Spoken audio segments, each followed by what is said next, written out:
दिखने में भी अच्छी लगे, जोरदार दिखे और दिखने में भी अच्छी एकदम सजी धजी नजर आती है, पर किसको मालूम था कि इसके अंदर इतनी गंदगी भरी हुई है। तो शक्कर जैसे अपन समय दिखने में तो अच्छे ही लगते हैं, कोई कमी थोड़ी ना है आप में हो या किसी में भी हो, सब दिखने में अच्छे लग रहे हो, सब सुंदर लग रहे हो, सब अच्छे नजर आ रहे हो, पर जब इसको आगी पर तपाया जाता है शक्कर को, तो उसमें भी खार ऊपर ऊपर आ जाता है।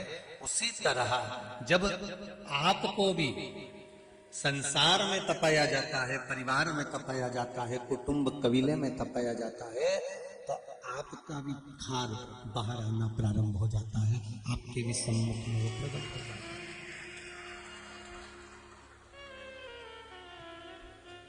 कोई गैस पे तपाता है, कोई लकड़ी की भट्टी पर तपाता है, कोई वो बिजली का भी आता है, क्या बोलते हैं उसको, हाँ समझ गए ना, बस तुम उत्तर में समझ गए। एक बिजली का भी आता है, उस पे भी तपा लो, कोई बिजली वाले पे तपा रहा है, कोई लकड़ी वाले पे तपा रहा है, कोई गैस पे तपा रहा है, कोई घासलेट का तेल का वो बत्ती वाला स्टोव उस पे तपा रहा है, जिसकी जहां मर्जी पड़ रही है वो उसको तपा रहा है। तपाया, चाशनी बनाई तो उसमें खार आई। शक्कर दिखने में अच्छी थी, सुंदर थी, खाने में भी अच्छी लग रही थी, पर जब तपना चालू होती है, जब चाशनी बनना चालू होती है, तब उसमें खार आना प्रारंभ हो जाता है। उसी तरह जब व्यक्ति मनुष्य परमात्मा के पास जाना चालू करता है और संसार के लोग जब इसको तपाते हैं, कोई चूल्हे पर तपाएगा मतलब घर में, कोई गैस पर तपाएगा मतलब समाज में, संसार में, कोई उसको इलेक्ट्रॉनिक जो भी चूल्हा होता है उस पर तपाएगा, तो समझ लो कि हमारे लौकिक व्यवहारिक जीवन में जब तपाया जाता है मनुष्य को, भगवान की भक्ति में बढ़ने से समय पर, बढ़ते समय पर, भगवान की ओर जाते समय पर जब उसको तपाया जाता है, तब उसका खार निकलना प्रारंभ होता है। कहीं छल, कहीं बेईमानी, कहीं कपट, कहीं निंद्रा, जो जो आदिक आदिक बेकार कर्म है सब निकल।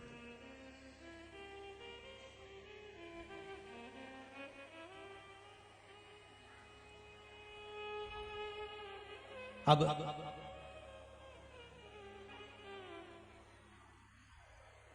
गुलाब जामुन बनाओगे या खोपरा पाक बनाओगे, उसमें वो खार दिखेगी क्या? अरे जमी के तो बोलो, नहीं दिखेगी। नुक्ती में दिखेगी खार, बेसन चक्की में नहीं,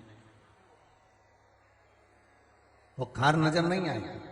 फिर तुमने उसकी गुलाब जामुन बना ली, चाहे उसकी तुमने बेसन चक्की बना ली, तुमने चाहे उसमें खूब सारा पकवान तैयार कर लिया, पर खार उसमें नजर नहीं आएगा, क्योंकि तुमने जो खार बना था उसको चमचे से, चम्मच से, चलनी से उसको निकालकर बाहर कर दिया। उसी तरह जब तुम भगवान की भक्ति में तप लोगे, भजन में तप लोगे, दुनिया के लोग अपशब्द कहेंगे, ताने देंगे, गालियां देंगे, आड़ा टेढ़ा बोलेंगे, जब तुम तप जाओगे उसके बाद में तुम फिर गुलाब जामुन, रसगुल्ला, इमरती, जलेबी जो बनाना चाहो बनाओ, क्योंकि तुम परमात्मा के हो गए। उसके बाद खार नहीं रहेगा, उसके बाद केवल आनंद ही आनंद रहेगा, फिर उसमें कोई दिखावा नहीं।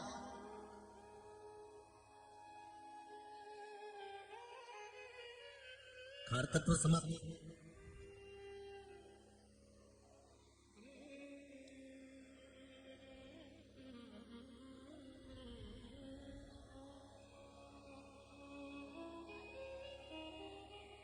ईश्वर, मेरा शंभो, मेरा भोलेनाथ, मेरा राम, मेरा कृष्ण,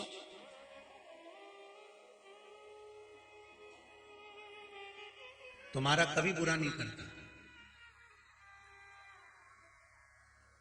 बुरा कौन करता है? आपके अपने कर्म। मेरा ईश्वर कभी बुरा नहीं करेगा।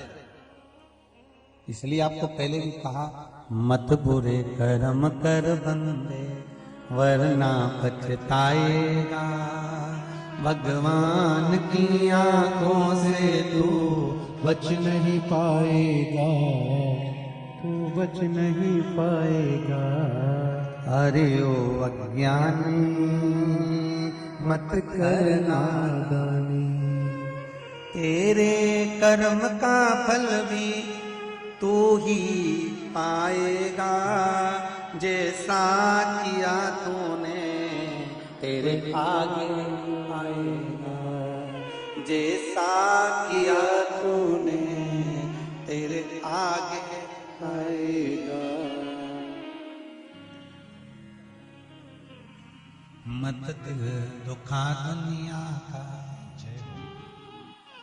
मत दिल दुखा दुनिया का, खाली ही जाएगा, जैसा किया तूने तेरे आगे आएगा, तेरे आगे आएगा। हरि ओ अज्ञानी मत करना, हरि ओ अज्ञानी मत कर नादानी।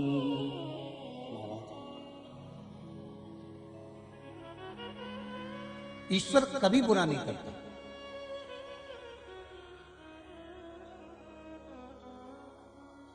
जब आपका बुरा वक्त आने वाला होता है ना, भगवान तुम्हारा खाना बंद नहीं करता। बहुत ध्यान देना कथा पर जरा। मंत्र माला शिव महापुराण की कथा चल रही है और विशेष ध्यान देना, बुरा समय अगर आपका आएगा तो भगवान आपका खाना बंद नहीं करेगा। आपके घर से सारा भोजन भगवान छुड़ाएगा नहीं। भगवान तुम्हारा सोना भी नहीं छुड़ाएगा कि तुम सो रहे हो, आराम कर रहे हो, ये भी भगवान खत्म नहीं करेगा। जब तुम्हारा बुरा वक्त आएगा, ना तुम्हारा खाना भगवान छुड़ाएगा, ना तुम्हारे कपड़े भगवान छुड़ाएगा, ना तुम्हारा सोना छुड़ाएगा, ना तुम्हारा घूमना फिरना छुड़ाएगा।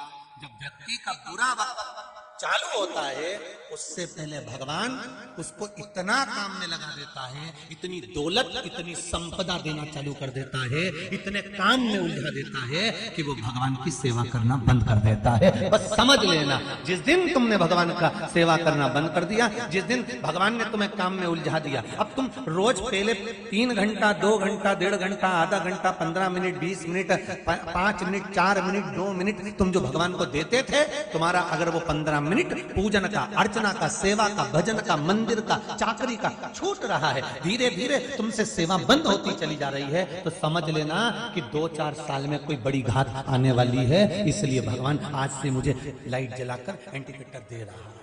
अभी से गाड़ी जब इंदौर से आती है और कुबेरेश्वर धाम के लिए मुड़ती है, तो पहले से इंडिकेटर देना पड़ता है, तब जाकर इधर मुड़ पाती है। भोपाल से आती है तो भी थोड़ी दूर से लाइट चमकाना पड़ती है, तब जाकर इधर मुड़ पाती है। तुम्हारी भी अगर भगवान की भक्ति कमजोर हो रही है, तुमने अगर भगवान की पूजन करना कम कर दी है, तुम्हारी सेवा कम हो रही है, तुम्हारा भजन कम हो रहा है, तुम्हारा स्मरण कम हो रहा है, तुमने भगवान की पूजन पहले में बहुत करती थी, अब न जाने क्या हो गया गुरु जी, पूजन समझ ले। अभी भी भगवान लाइट जला के बता रहा है कि कम हो गई है, वापिस जुड़ जा, 1 लोटा पानी, 1 बेलपत्र, 1 फूल, भगवान के दरवाजे जाना चालू कर दे, वापिस दुख तकलीफ कष्ट दूर हो जाए। वो लाइट जलाता है, खाना बंद नहीं करेगा तुम्हारा, हो खूब डट के खाओ, कपड़े पहनने में कोई कमी नहीं आन देगा, वो कपड़े भी खूब पहनो, घूमने फिरने में भी कमी नहीं आन देगा, वो सारी संपदा देना चालू कर देगा, दौलत देना चालू कर देगा, सारा सुख देना चालू कर देगा, पर एक काम करेगा कि तुम्हें इतना उलझा देगा कि तुम भगवान का भजन नहीं कर पाओगे, स्मरण नहीं कर पाओगे, भगवान की भक्ति में नहीं रम पाओगे, भगवान की स्मरण में नहीं पहुंच पाओगे। फिर वो समझ लेना कि आप आए नहीं और सुबह हो गई मेरी पूजा की थाली धरी की। क्या कारण है? ऐसा कौन सा कारण बन गया जो भगवान ने हमको सेवा से हटा दिया? ऐसा कौन सा कारण बन गया जो भगवान ने हमें पूजन से हटा दिया? कारण कौन सा?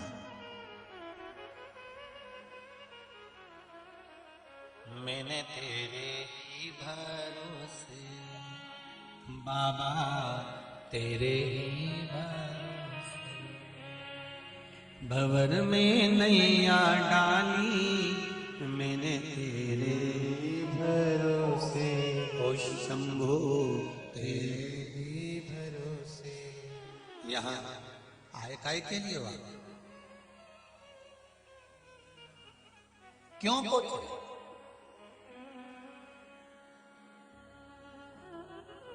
कथा में सुना था कि कुबेरेश्वर धाम जाओ, बाबा ऐसी कृपा कर देता है, 3 महीने में वापिस बुला लेता। भागवत जी में रुक्मणी जी की आयु थी 7 वर्ष की। कितने साल की थी? 7 साल की। देव ऋषि नारद आए, नारद जी ने राजा भीष्मक को, रुक्मणी जी के पिताजी को बड़ी बड़ी सुंदर सुंदर भगवान कृष्ण के चरित्र सुना दिए। अब भगवान कृष्ण का चरित्र भीष्मक की नगरी में सुना।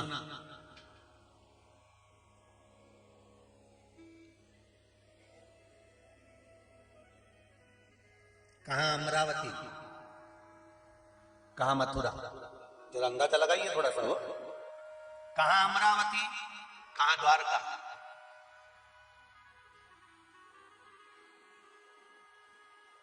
राजा भीष्मक कहां के थे? अमरावती के थे ना, उदय क्षेत्र के।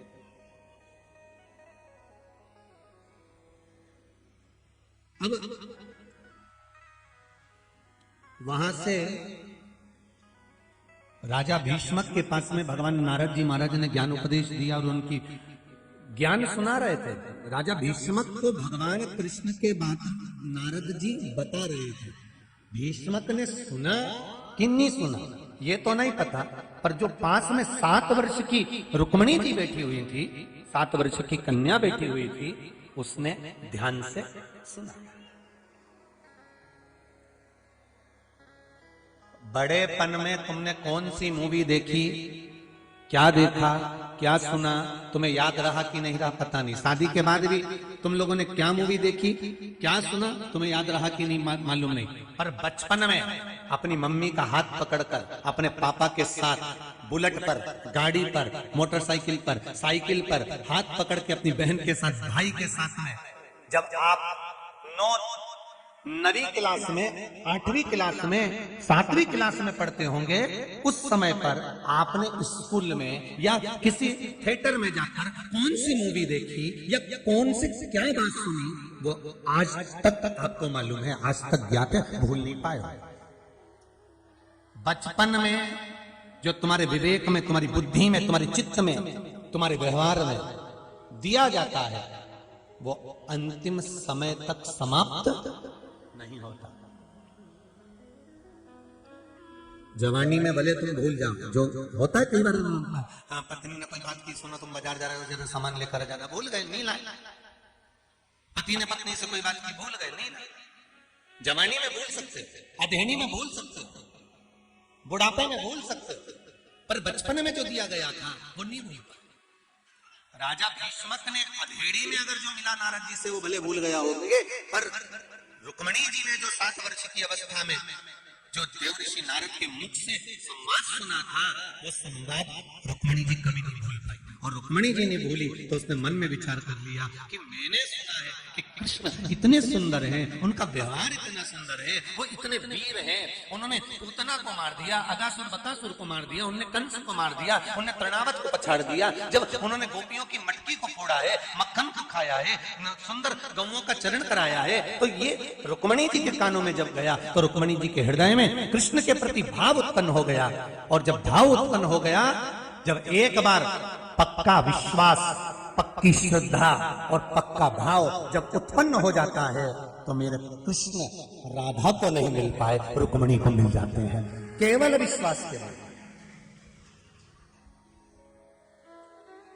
फिर वो राधा को नहीं मिल पाए। रिटर्न थोड़ा सा, राधा को नहीं मिले, वो किसको मिले? जम के बोलो जरा, रुक्मणी। राधा को प्राप्त नहीं हुआ।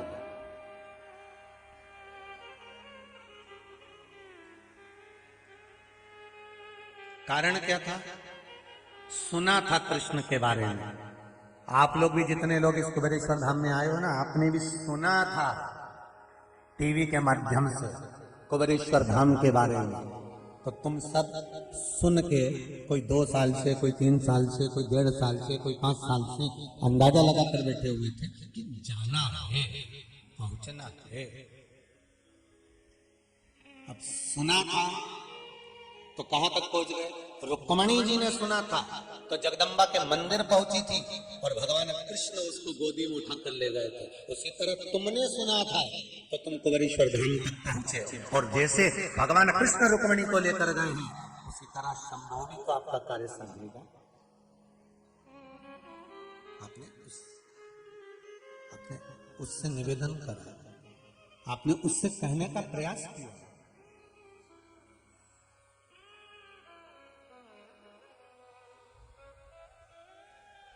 पक्का विश्वास, पक्की श्रद्धा, पक्का विश्वास, पक्की श्रद्धा, पक्का भरोसा। मैंने तेरे ही भरोसे, ओ बाबा तेरे ही भरोसे, नैया भवन में डाली है। हे बाबा, दूसरा सुनो।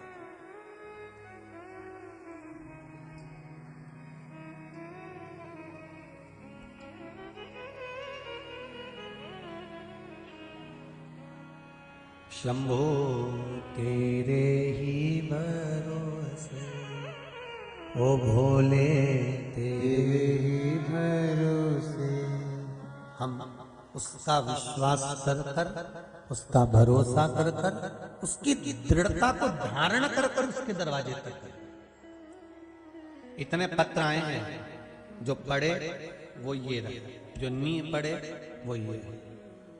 अब इन पत्रों में बहुत सारे पत्र ऐसे होते हैं जिन पत्रों में लिखा होता है कि हमने ये करा था और हमारा ये काम हो गया।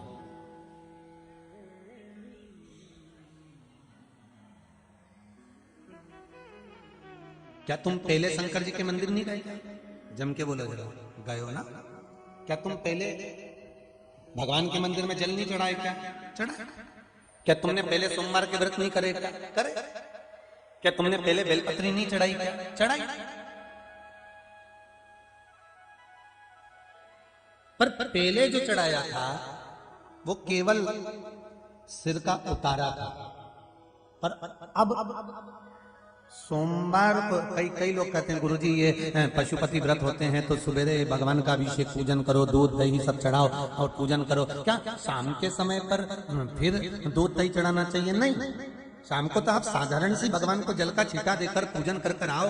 जो 6 दिए हैं वो लेकर जाओ, मीठे का भोग लेकर जाओ। तो गुरुदेव, हम जब भगवान का पूजन करने जाते हैं तो हमको एक दिन पहले याद करना पड़ता है कि शाम को जाना है, शाम को जाना है, 6 दिए लेकर जाना है, मीठे का प्रसाद लेकर जाना है। मतलब दिन भर तुम्हारी चित्त वृत्ति में शंकर घूमता रहता है, दूसरी चीज आती नहीं। और मंदिर में जाती है ना तो वापिस आने में तुम्हारी चित्तवृत्ति में वही रहता है, एक दिया मुझे दरवाजे पे लगाना है।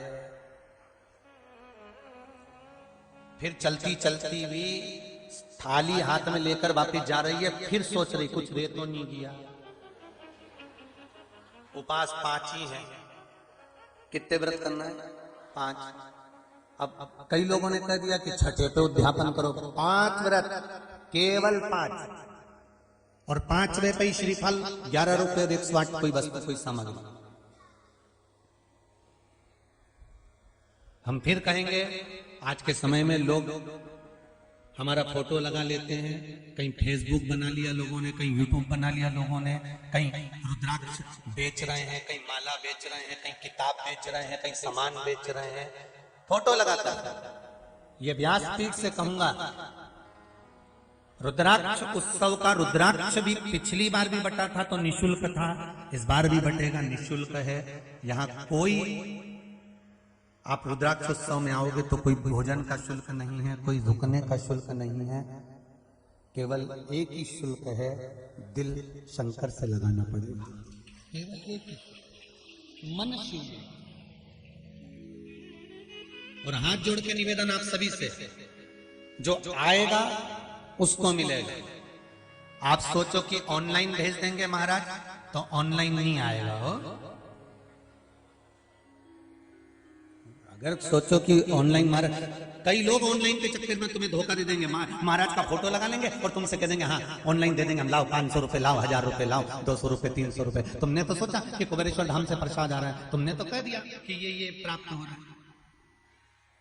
कुबेरेश्वर धाम से आज तक शिव महापुराण की पोथी के इस माध्यम से कहना चाहूंगा, ना तो किसी के पास में दान मांगने के लिए मैसेज जाता है, ना कोई सामान बेचने के लिए मैसेज जाता है, ना कभी हमारे कोई रसीद बुक आपके घर पर कोई लेकर जाएगा, ना आपकी दुकान पर जाएगा।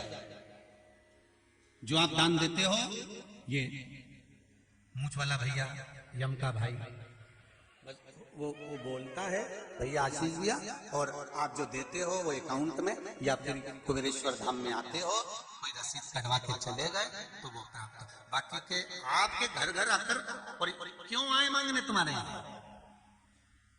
जब सारी दुनिया के लोगों को यहीं बैठा बैठा खूब लुटा रहा है, तो हम तुम्हारे यहाँ मांगने क्यों जाएंगे? इसी दरबार से नहीं मांगेंगे।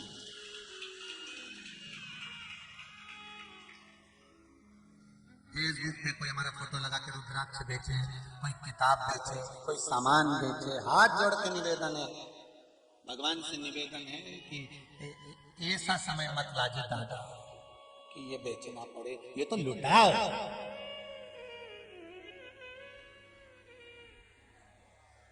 और 7 दिन है शिव महापुराण के, 28 फरवरी से 6 मार्च तक चलेगी शिव महापुराण की कथा।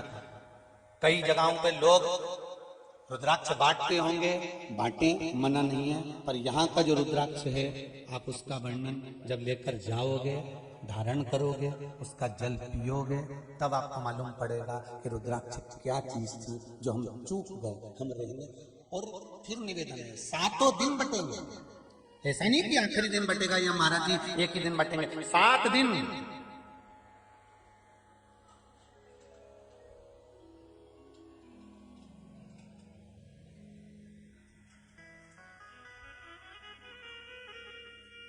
और एक बात और समझ लीजिए अच्छे से, शिव महापुराण की समापन के दिन की बेलपत्र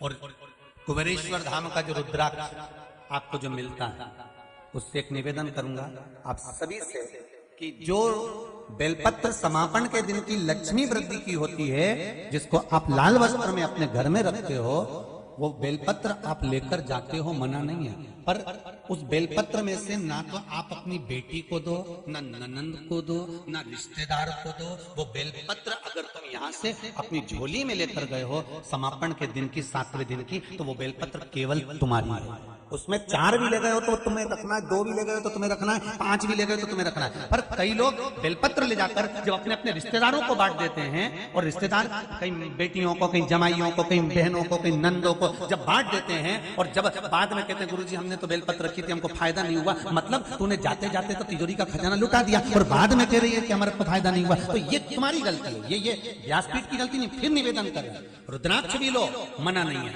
आपका रुद्राक्ष आपके लिए, आपके घर के लिए, आपके परिवार के लिए। पत्नी भोजन करेगी, पत्नी का पेट भराएगा, भेरू भोजन करेगा, भेरू का पेट भराएगा। अब पत्नी सिर पे पल्लू लेके उसको टच करके बैठ जाए और पति समोसा खाए जाए, कुछ मिलेगा नहीं। हो सकता है कि इसका पेट भरा जाए, और अगर ऐसा होता ना तो केटरिंग वालों का सबसे बड़ा नुकसान होता। आजकल एक थाली भोजन की बफेट में 500 की, 1000 की, 700 की, तो पत्नी को पति सिखा के ले जाता बेचारा, अरे उसके यहाँ अपन खाना खाएंगे तो तू मुझे टच करके घूमती रहना, जब मैं चाउमीन खाऊं तो मुझे टच कर लेना, पानी पतासा खाऊं तो मुझे टच कर लेना, जब मैं भेलपूरी खाऊं तो मुझे टच कर लेना, बस। तो पत्नी यही करती फिरती।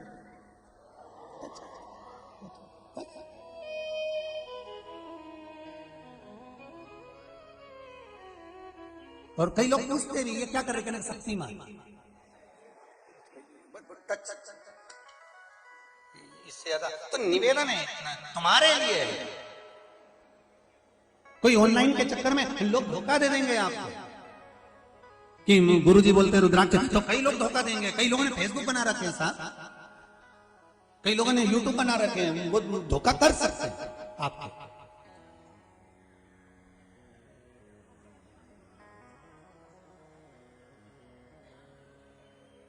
महाराज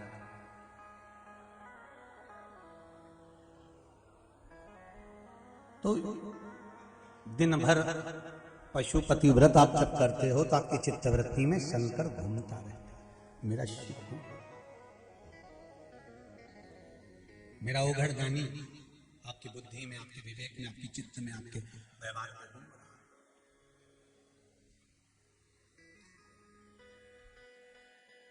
श्री शिवाय नमस्तुभ्यं, श्री शिवाय नमस्तुभ्यं, श्री शिवाय नमस्तुभ्यं, श्री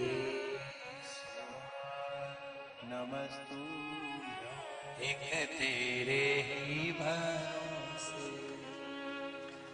बाबा, केवल तेरा भरोसा, तेरा सहारा, और हमें कुछ दूसरा आया ही नहीं।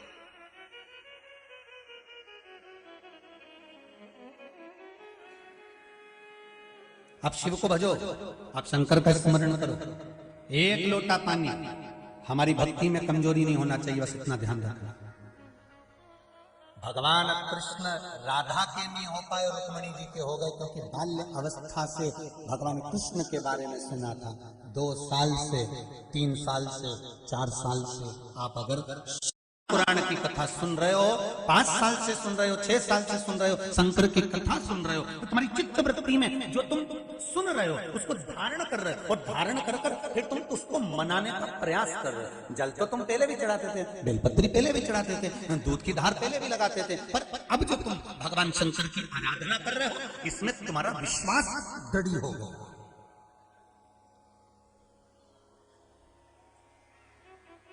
एक पत्र है छोटा सा,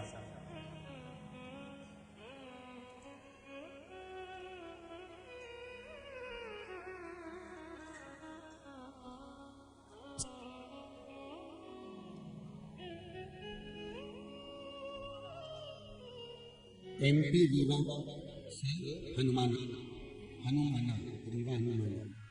श्री शिवाय नमस्ते। कहाँ बैठे हैं? रीवा, MP रीवा से। आप जरा माइक दीजिए।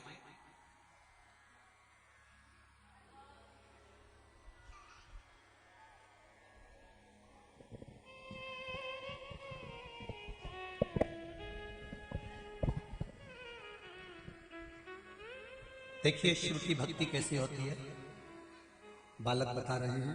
श्री शिवाय नमस्ते गुरुजी। श्री शिवाय नमस्ते। क्या नाम है? योगेंद्र जी है। योगेंद्र कुमार मिश्रा, मध्य प्रदेश, रीवा हनुमना। रीवा से आए हैं जी साहब। जी। कैसे आना हुआ बाबू?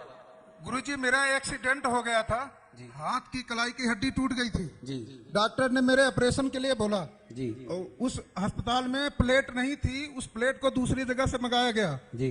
और मैं ऑपरेशन के लिए 2.5 घंटे लेटा रहा। ऑपरेशन होने के बाद डॉक्टर निकले तो बोला तुम्हारे हाथ की हड्डी बेटा बहुत मजबूत है। मैं के बार लगा के ऑपरेशन कर दिया हूँ। मैं ऑपरेशन के दौरान श्री शिवाय नमस्तुभ्यम का जाप करता रहा जी। और जब ऑपरेशन होने के बाद पता चला कि हमको कहीं चीरा नहीं गया है और मेरा वैसे ठीक हो गया है। वापस ठीक हो गया ना? ठीक हो गया। ऑपरेशन तो नहीं हुआ, बस बाबा ने बचा लिया। श्री शिवाय नमस्तुभ्यम गुरुजी। बाबा मेरे साथ में मेरी पत्नी भी आई गुरुजी। श्री शिवाय नमस्तुभ्यम विराजित। बहुत बहुत साधुवाद। बस बाबा का जाप। लोग कहते हैं श्री शिवाय नमस्तुभ्यम में है क्या? शिव मां विराजित। हम कहते हैं श्री शिवाय नमस्तुभ्यम, ये वो मंत्र है जिस मंत्र का जाप आप कहीं पर भी किसी भी रूप में कर सकते, किसी भी।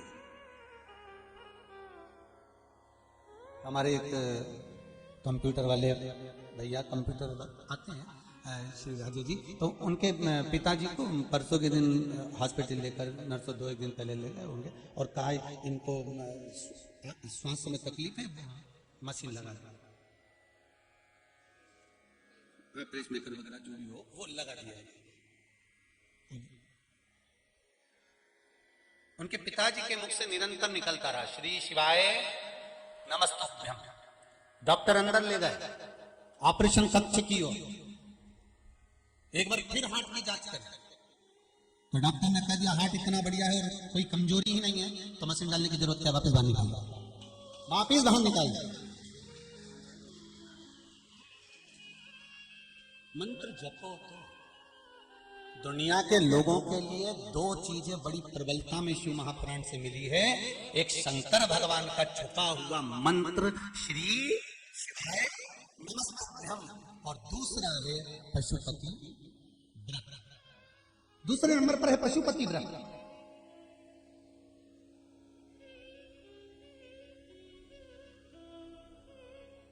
अगर पति पत्नी को दोनों को तकलीफ हो रही है, कुछ ना कुछ, पत्नी को भी कुछ चाहिए और पति को भी कुछ चाहिए और तकलीफ दोनों को है, तो मेरा निवेदन रहेगा पशुपति व्रत पति और पत्नी दोनों करो, दोनों करो।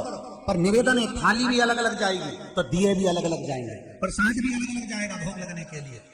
और जब आओ तो आने के बाद में जब दीप लगाओ दरवाजे पर, छठे नंबर का जब दिया लगाओ तो सबसे पहले दिया पत्नी लगाए, उसके बाद पति प्रज्वलित करे तो काम सफल हो जाएगा। अगर पति और पत्नी दोनों व्रत कर रहे हैं तो पहला दिया पत्नी का लगना चाहिए।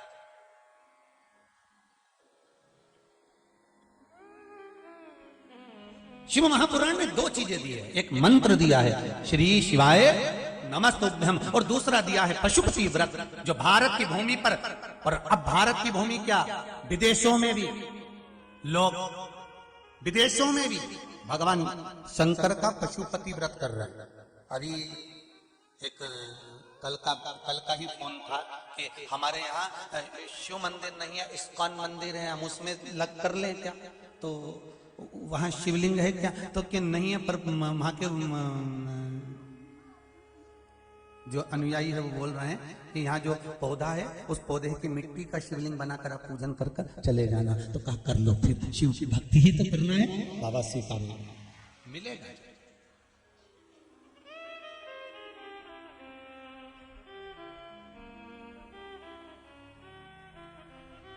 रुद्राक्ष उत्सव में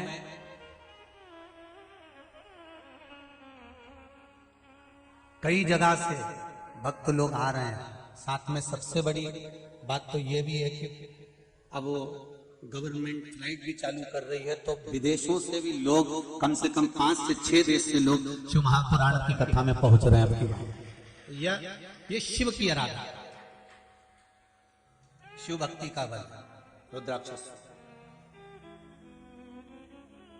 दो चीजें मिली है, एक भगवान का नाम,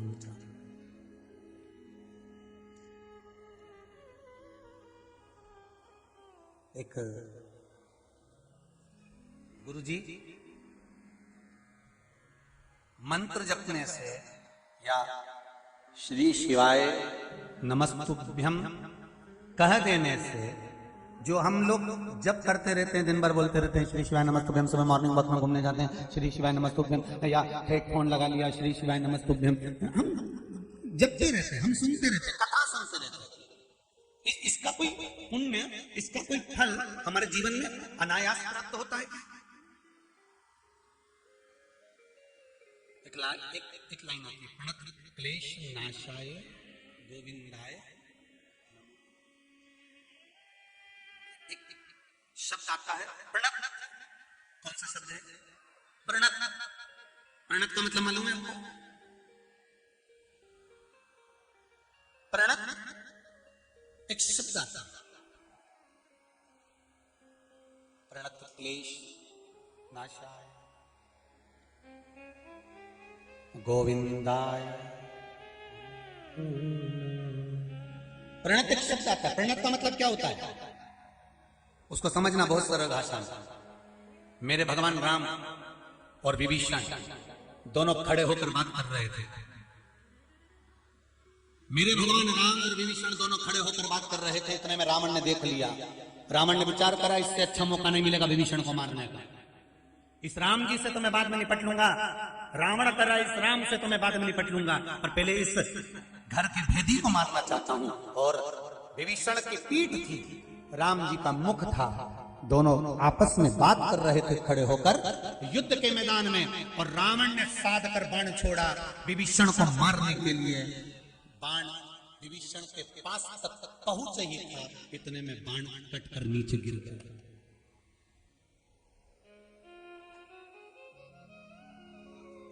फिर रावण ने छोड़ा, रावण ने फिर बाण छोड़ा, विभीषण के पास फिर आया, वो फिर कट कर नीचे गिर गया। रावण ने फिर बाण छोड़ा, वो फिर पास आ गया, वो कटकर फिर नीचे गिर गया। मेघनाथ ने पूछा, पिताजी क्या बात है? पिताजी कहते हैं मैं तेरे चाचा को मारना चाहता हूँ, तेरे काका श्री को मारना चाहता हूँ। तो इतने में मेघनाथ कहता है आप चिंता करते हो, मैं मारता हूँ। और मेघनाथ ने बाण छोड़ा, ऐसी ऐसी शक्तियां छोड़ी मेघनाथ ने, वो शक्तियां विभीषण के पास जाती है और टूट कर नीचे गिर जाती है। आखिरी में सब हार गए, थक गए। तब विभीषण पलट कर देखा तो वहां बाणों का ढेर लगा हुआ था। विभीषण ने मेरे राघव जी से पूछा, प्रभु एक बात समझ में नहीं आती कि ये इतने सारे बाण अभी तो थे नहीं, अपन बात कर रहे थे तब, तो इतने बाण कहां से आ गए? भगवान राम ने कहा बस आ गए होंगे, तुम्हें क्या करना, तुम तो अपना काम करो। रहा नहीं गया, विभीषण से रहा नहीं गया और विभीषण सीधे श्री हनुमान जी महाराज के पास में गए। और विभीषण ने हनुमान जी महाराज से कहा, अरे हनुमान जी जरा इधर आओ। हनुमान जी बोले, बोलो महाराज बोलिए, क्या बात है? ये मैं और भगवान राम हम दोनों बात कर रहे थे, पर बात करते करते इतने सारे बाण इकट्ठे हो गए, इतने सारे बाण पड़े हुए थे, सब खंडित पड़े हुए थे, सब टूटे हुए पड़े थे, सब बेकार पड़े हुए थे। समझ में नहीं आ रहा है कि इतने सारे बाणों का ढेर आया कहां से, इतने सारे बाणों का ढेर आया कहां से, कहां से प्राप्त हुआ? आखिर इतने बाण आए कहां से? हनुमान जी महाराज ने कहा, अरे विभीषण महाराज, आपको मालूम नहीं है, रावण, मेघनाथ, पूरी सेना आपको मारने का प्रयास करती रही, आपका बाल बांका नहीं हुआ। विभीषण ने पूछा, मुझे मार रहे थे? हाँ, बाल बांका नहीं हुआ। क्यों? तो हनुमान जी ने कहा, आपको मालूम नहीं है आप किसके पास खड़े हुए थे? आप किसके पास खड़े हुए थे? राम जी के पास खड़े थे, इसलिए कोई कितना भी प्रयास कर रहा था पर वो बाण आपको नहीं लग पाए। प्रणत शब्द यही है। प्रणत का मतलब क्या होता है कि आप किसका मंत्र जाप कर रहे हो, किसके करीब में खड़े हुए हो, किसका भजन कर रहे हो, किसके नजदीक में बैठे हो, किस शिव मंदिर में जा रहे हो, शंकर का भजन कर रहे हो, श्री शिवाय नमस्तुभ्यम का जाप कर रहे हो, भगवान शंकर की कथा सुन रहे हो, भले टीवी के माध्यम से सुनो, भले फेसबुक यूट्यूब के माध्यम से सुनो, पर कथा तो सुन रहे हो। जितनी देर आप कथा में लगे रहते हो, आपके ऊपर कितनी भी बड़ी से बड़ी विपदा आ रही होती है, वो कटकर नीचे गिर गई होती है, उतनी देर समझ जाता। प्रणत क्लेश नाशा।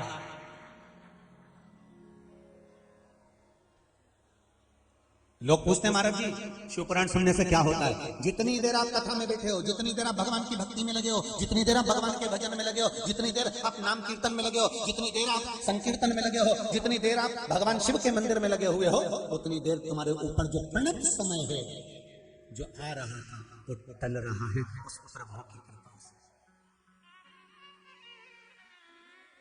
एक बात आपसे कहेंगे, अच्छी लगे तो रखो, नहीं लगे आसपास में जाते जाते कोई नकदी पड़े तो वहां पटक दे। अच्छी लगे तो रखो। फालतू की चीजें जोड़ने से कोई मतलब नहीं दादा। और हमने एक ही काम करा, अपन लोगों ने फालतू की चीज बहुत जोड़ के रखे। कोई ने कुछ बोल दिया, हमारे दिल में लग गई, ऐसा क्या बोल दिया, इतना बोला है, ऐसे ऐसे शब्द बोले, फालतू की चीज नहीं तो क्या, फालतू का जोड़ जोड़ के रखा। जब मुंह खोले फालतू की चीज ही बाहर निकले, उसने ऐसा किया, उसने वैसा कर दिया, दिन भर तो उससे दिन भर तो ये फालतू की चीज है। सुने भी फालतू का, बोले भी फालतू का, देखे भी फालतू, और चल के जाए भी तो फालतू जगह, और काम भी करे तो फालतू।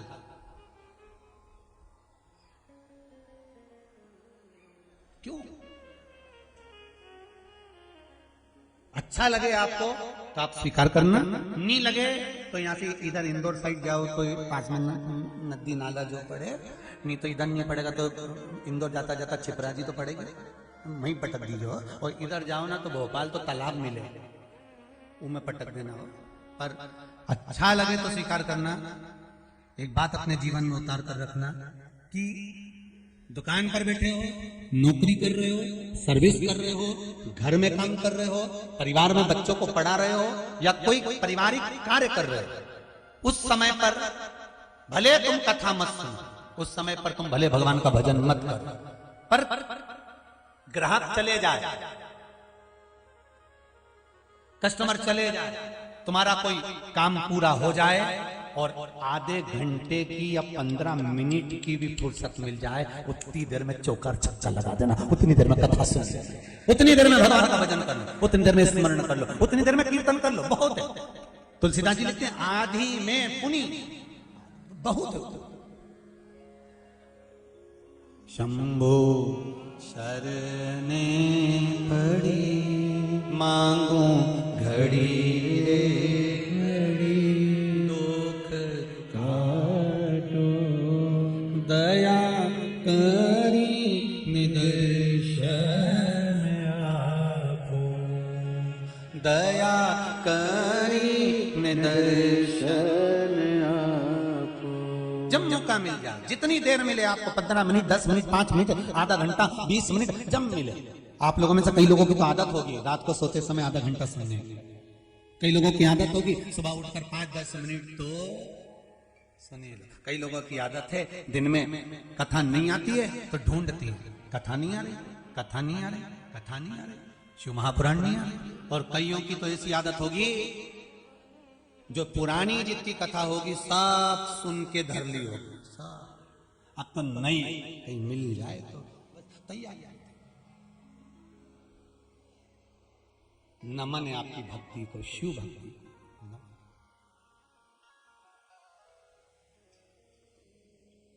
बस एक तेरे ही भरोसे बाबा, तेरे भरोसा पूर्ण रखो, विश्वास प्रबल रखो। जिस पूजन को कर रहे हो, जिस आराधना को कर रहे हो, जिस भक्ति को कर रहे हो, जिस स्मरण को कर रहे हो, जिस भगवान की भक्ति में आप डूबे हुए हो, उसको पूर्ण विश्वास के साथ प्रणत क्लेश नाशाय गोविंदाय।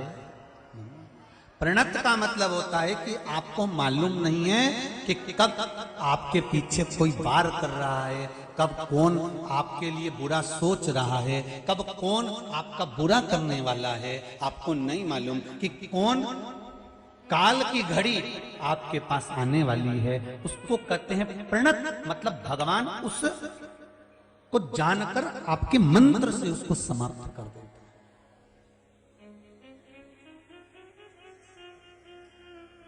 कोई आपसे पूछे शिव महापुराण में क्या मिलता है तो कह देना 2 चीज मिली, एक मंत्र मिला है श्री शिवाय नमस्तुभ्यम, और दूसरा मिला है पशुपति व्रत।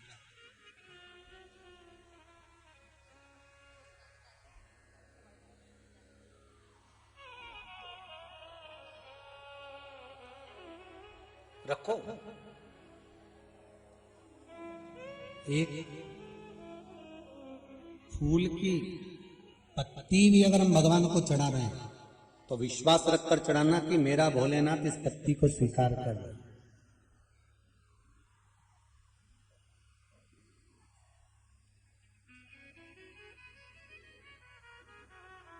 रोज जल लेकर जाते हो शिव मंदिर में? जाते हो? कभी कभी विचार कर कर जाया करो। भोलेनाथ जी से कहते बाबा हरिद्वार का है, तुम्हारी लीला ही हो। शंकर जी भी सोचेगा कहां से यही पगली, कहां से घर से भर के ला रही और क्योंकि हरिद्वार का।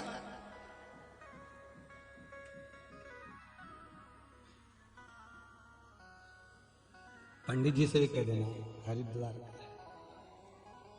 पंडित जी बोलेंगे हरिद्वार का तो कब गई थी, यहीं तो गांव में तो डोलती फिर। 4-6 दिन से 8 दिन से 15 दिन से तो यहीं घूम रही है और क्या हरिद्वार हो जाएगी। नहीं नहीं नहीं, शंकर भगवान को जब जल छुएगा तो वो हरिद्वार का अपने आप बन जाएगा। सारे तीर्थ धाम आपके चरणों में हे भोलेनाथ प्रणाम आपके चरणों में।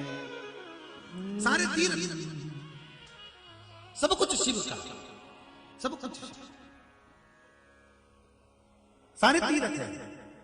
बैठ जाओ बैठ जाओ, सारे तीर्थ हैं महाराज।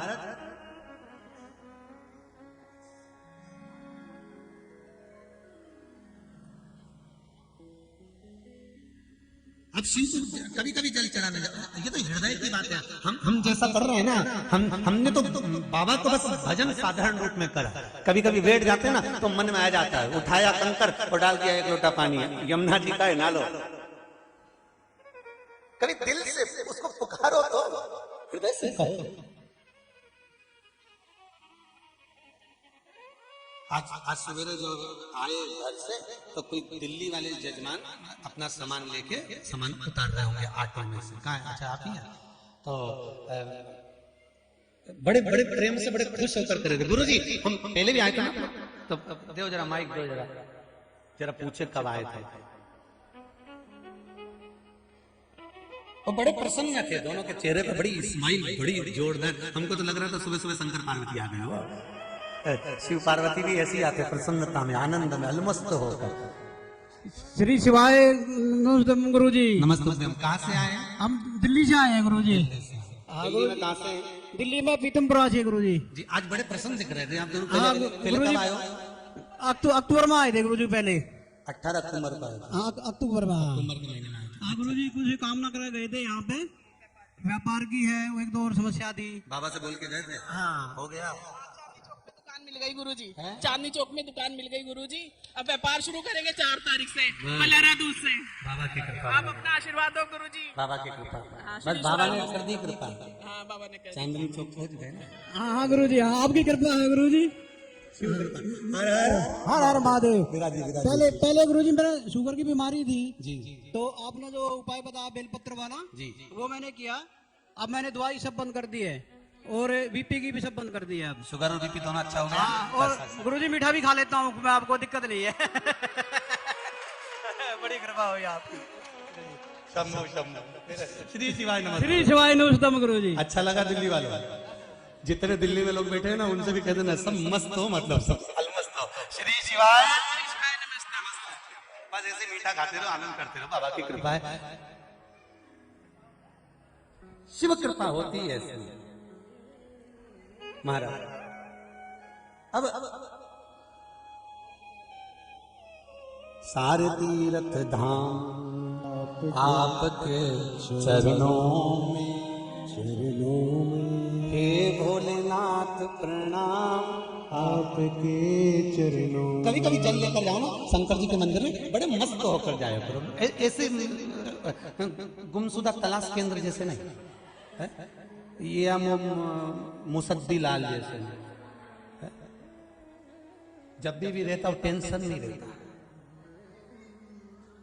ऐसा मुख लेकर कभी मत जाना भगवान के तरफ। भगवान को फूल देते हैं तो खिला हुआ देते हैं, भगवान को फल देते हैं तो अच्छा देते हैं, तो अपना चेहरा भी तो प्रसन्न होना चाहिए। मंदिर जाते समय इतनी प्रसन्नता होना चाहिए कि 4-5 जो पड़ोस की माता है ना तो वे देख के पगला जाए कि इतनी दुखी होने के बाद भी प्रसन्न कैसे। अरे इतना दुख है इसके जीवन में, इतनी तकलीफ है, इतना कष्ट है, लोग कहें कि ये कर्जे में है, लोग कहें कि ये इतना दुखी है, इसको ये बीमारी है, इसको ये प्रॉब्लम है, इसके बाद भी इतनी प्रसन्न क्यों? तो आधे तो आपकी प्रसन्नता से घायल हो जाए। तो मंदिर में जब जाना ना भगवान के सामने, शंकर जी के मंदिर में, इतनी प्रसन्न होके शिव जी को जल चढ़ाना, इतने प्रसन्न होके कि शंकर भगवान भी पार्वती से पूछे, ये बता मैंने तो सुना था कि इसके भाग्य में दुख लिखा है, तो इतनी प्रसन्न कैसे है? तो पार्वती जी भी कह दे तुम्हारे दरबार में आई है, प्रसन्न होके आई है, तो प्रसन्न होकर ही जाएगी, ये पक्का। ऐसे खाली कैसे चली जाए? कभी कभी मन में आ गया लोटा भर के पानी घर से ले जा रहे हो, आज बोल के लेके जाना। हाँ, गंगा जी का हरिद्वार का, कभी कह दो हमको गंगोत्री से लाया, कभी कभी कह दो हमको ये प्रयागराज से लेकर आए, कभी कह दो अयोध्या जी से मंगवाया है, राम जी सीता जी दोनों लेके आए थे, कल ही देखे गए। सब तुम्हारे लिए ही है।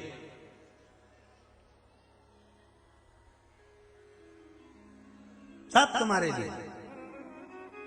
तो शिव जी पूछेंगे ये झूठ क्यों बोल रही है कि गंगा से लाई ने हरिद्वार से लाई? झूठ बोल रही है कि तो हरिद्वार कब चली गई? पंडित जी कहेंगे तो हरिद्वार कब चली गई, तो प्रयागराज कब गई, तो अयोध्या कब गई, कब गई तो गंगोत्री? तो कह देना शिव महापुराण की कथा कहती है जितने कदम चलकर हम कावड़ का जल लेकर, हाथ में जल लेकर, जितने कदम चलकर हम शंकर के मंदिर तक या बेलपत्र के वृक्ष तक जाते हैं, जितने कदम चलते हैं उतने तीर्थ हम पार कर कर शिव के नजदीक पहुंच जाते हैं। उतने तीर्थ कर सारे तीर्थ धाम आपके चरणों, हे भोलेनाथ प्रणाम आपके चरणों। सारे तीर्थ वहीं पर है, वहीं। पहले कथा में कहा 33 कोटि देवता शिव जी के शिवलिंग के पास, 33 कोटि, पूरा परिवार तो है ही, 33 कोटि देवता जहां से जल निकलता वहां विराजमान होते। तो देवता सब वहीं पर है, तो वैकुंठ कहां होंगे? ब्रह्मलोक, इंद्रलोक, जल लोक, वरुण लोक, गरुण लोक, सारे लोग वहीं। इसलिए शिव जी का मंदिर नहीं होता, शिवालय होता है। क्या होता है? शिवालय। शिवालय का मतलब होता है लय, लय मतलब इसमें विलीन हो जा, शिवालय इसमें समा जा।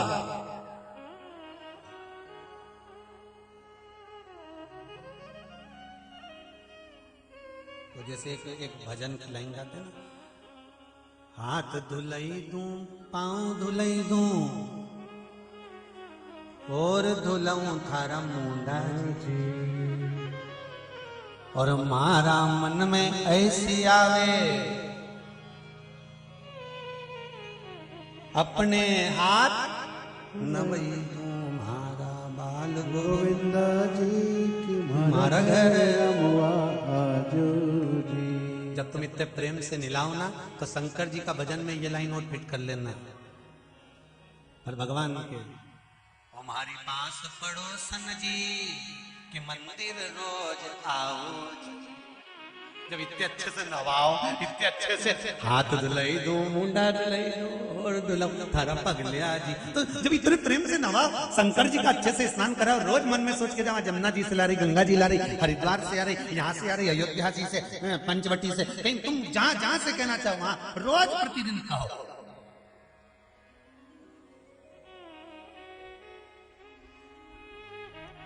उसके दरबार में जाते से ही, शिवालय में जाते से ही सारे तीर्थ वहीं मिल जाते। झूठ नहीं बोल रहे हो तुम, हो सत्य।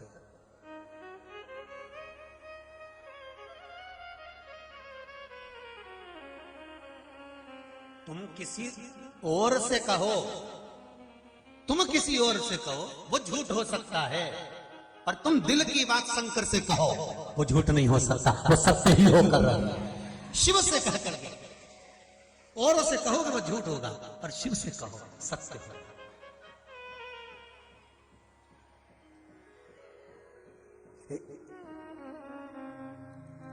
भक्ति दिखावे से नहीं होती है, दिल से होती है। अभी आप लोग भी जितने बैठे हो ना, वो तो ऐसी कहीं की मशीन नहीं आ रही जिससे जांच करी जाए कि सही में भगवान के भरोसे आई कि केवल कुबेरेश्वर महादेव पड़ोसन रही थी तो देखने आई। अभी वो मशीन जैसी आई ना, ऐसे टच करे तो किसी की बंदूक तो नहीं, चाबी तो नहीं, एयरपोर्ट पे लगी रहे, ऐसे हाथ में लेके। कौन सी मशीन के दादा? स्कैन जांच कर, कुछ है तो नहीं, सब जांच करे। और एक मशीन से दरवाजा पे भी लगी रहे, वहीं पे टू टू बोल जाए। बोला सही है कि गलत? दरवाजा पे नहीं, तुम तो घुसे ही सरी और वो टू बोली। इतने में तो पुलिस वाली बोले बैग खोलो, जल्दी खोलो। तो इसमें तो कुछ भी नहीं है, उन्हें जो बैग खोलिया ना उनमें चाबी मिली, देख ही नहीं रखी ना। तो एकाध मशीन ऐसी और बन जाए ना कि जिससे पता चल जाए कि ये दिखावे का भजन करे कि सही में ही करे। तो आधे से ज्यादा जितने पशुपति व्रत कर रहे हैं ना, इनकी जांचें जरा करवाई जाए, मालूम पड़ जाए। वो भी जान दो जैसे कोरोना की नहीं हुई। तो कोरोना की जांच की भी वो आ गई एक स्टिक है। ऐसी कोई एक स्टिक मिल जाए तो मेरे को तो लगता है एक ही स्टिक है।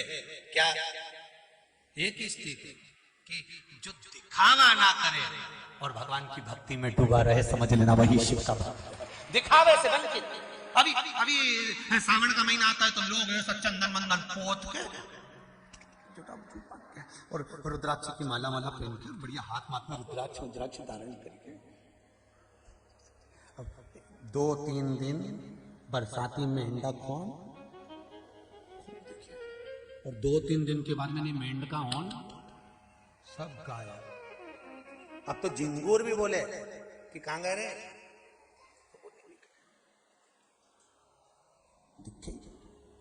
पर अब मेरा विश्वास कहता है, शिव महापुराण की कथा कहती है कि पूरे भारत की एक एक गांव में, एक एक नगर में, पूरे भारत की भूमि के एक एक शहर में, एक एक चौराहे पर, एक एक मोहल्ले में आप शंकर के मंदिर में जाकर देख सकते हो कि बरसाती मेंढक नहीं मिलेंगे, अब परमानेंट भगवान शंकर के भक्त मिलेंगे। बरसाती मेंढक नहीं मिलने वाले अब शिव के भक्त हैं केवल, जो शंकर के मंदिर में जाते हैं। सुबह भी जाएंगे, शाम को भी जाएंगे। बच्चे एक लोटा पानी चढ़ा कर जाना है। एग्जाम का टाइम चालू हो गया, बच्चे लोग शिव जी की इतनी आराधना कर रहे हैं, इतना दिल खुश हो रहा राम कि इनकी राइनोन से नजर उतार दी, इनकी नजर नहीं लगी। इतने जोरदार बच्चे लोग भगवान शिव की आराधना।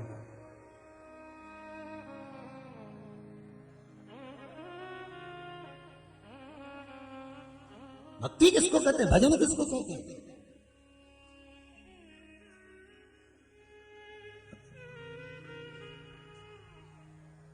शंभो शरणे पड़े मांगू घड़ी रे घड़ी, दुख काटू दया हरि दर्शन।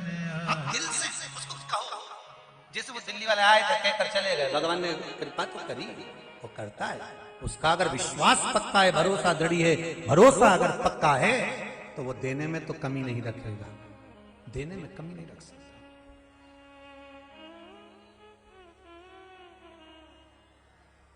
हम तो आप लोगों से ज्यादा मिल भी नहीं पाते, बोलो मिले।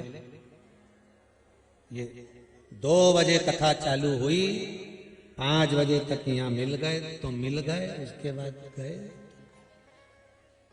मिलते किसी से नहीं। क्यों? क्या कारण है? सबसे मिलेंगे तो अहंकार उत्पन्न हो सकता है कि लोग हमसे पूछ रहे हैं। आप मिलने आए हो शंकर भगवान से, आप मिलने आए हो कंकर और शंकर से, दिल से उससे कहकर जाओ। हमसे कहकर जाओगे तो कहीं हम कोई तुम्हारी विद्या जानते हैं कि हम तुम पे सब फूंक मार देंगे तुम उड़ जाओगे? कुछ नहीं आता दादा। सीधी सीधी शिव पुराण की कथा आती है, जैसी पढ़ लेते हैं पुराणों में से निकाल के बांट देते हैं। और सबसे बड़ी बात तो है आप भी ऐसे सीधे साधे हो कि सीधी सीधी सुन रहे हो। ये सबसे बड़ी हृदय की बात हो, बहुत है। तो सियोर वाला महाराज के चक्कर में नहीं रहना, अपने चक्कर रहना शंकर जी का। बस एक शिव की भक्ति।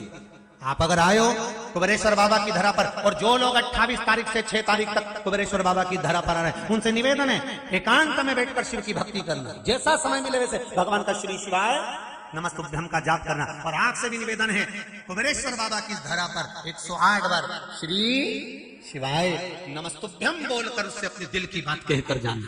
सुनेगा, 3 महीने में वापिस बुला लेगा, यही वापिस बुलाएगा। उसे कहो दिल से, छोड़ता नहीं है। एक बार पकड़ लेनी तो नहीं छोड़।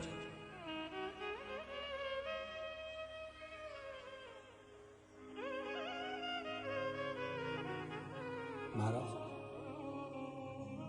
शिव पुराण कह रहे हैं, शंकर की कथा कर रहे हैं। महाराज दक्ष प्रजापति ने यज्ञ रखा, उस यज्ञ में सबको बुलाया, सबको। पर शिव को नहीं पूजा। यज्ञ सफल हुआ क्या? नहीं।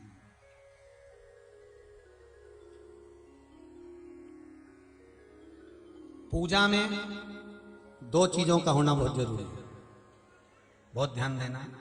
एक, जब कोई भी विद्वान ब्राह्मण आपके घर में पूजन कराने आते हैं, कोई भी विद्वान ब्राह्मण जब आपके घर में पूजन करते हैं, कोई विद्वान ब्राह्मण जब आपके घर में पूजन करने के लिए आते हैं, पूजन कराते हैं, सबसे पहले दीप प्रज्वलित करते हैं। क्या प्रज्वलित करते हैं? दीप। आप भगवान के मंदिर में जब पूजन करें, आप जब अपने घर में भगवान की जब पूजन करें, तो आप स्तुति, पाठ, मंत्र, साधना, जप, अनुष्ठान सब बाद में सबसे पहले एक दीप प्रज्वलित करें। अखंड दीप लगाते हैं लोग। क्यों लगाते हैं? उसका कारण क्या है? किस लिए दिया लगाया जाता है? कभी आपने ब्राह्मण देवता से पूछा कि ब्राह्मण देवता ये बताओ, सारी पूजन कराते हो उससे पहले आप दीप प्रकट करते हो, दीप प्रज्वलित करते हो? ये अखंड दिया जब तक पूजन होती है तब तक जलता है, हम पाठ करते हैं जब तक दिया जलता है, हम अनुष्ठान करते हैं जब तक दिया जलता है। इस अखंड दिया का मतलब क्या है? इस दीप की महत्वता क्या है?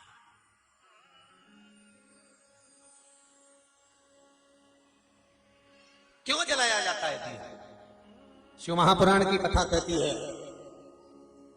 पद्म पुराण कहती है, महाराज उस दिए को जलाने का केवल एक कारण होता है, चाहे ब्राह्मण हो चाहे यजमान हो, दोनों के बोलने में अगर कोई त्रुटि हो गई हो, दोनों के बोलने में कुछ गलती हो गई हो, तो शंकर भगवान का अर्थात जो दीप प्रकट करा है, इसमें, इस ज्योति में, इस दीप में, इस अग्नि में वो बल होता है कि सारी त्रुटियों को समाप्त कर देता है, सारे देवताओं को एकाग्रित कर देता है। उस दीप में वो बल प्राप्त होता है, उस दीप में वो बल होता है कि सारे 33 कोटि देवता उस समय पर मात्र दीप प्रज्वलित करते से सम्मुख में आकर खड़े हो जाते।